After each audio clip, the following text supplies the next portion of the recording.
عذرا يا شعب السودان، عذرا إذا تأخر صوتكم، فالضجيج كان أعلى في مكان آخر.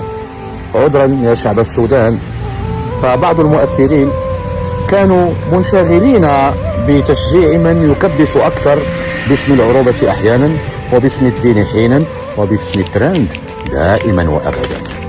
عذرا يا شعب السودان الشقيق، كأنكم فجأة صرتم في قارة أخرى، كأن العربية لا تنطق عندكم، وكأن الآذان لا يرفع فوق حطام النار والحديد.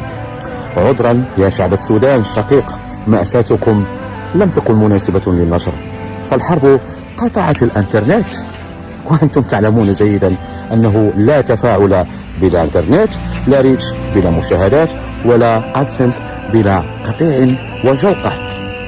القضية التي لا تكبس أو لا تكبس أكثر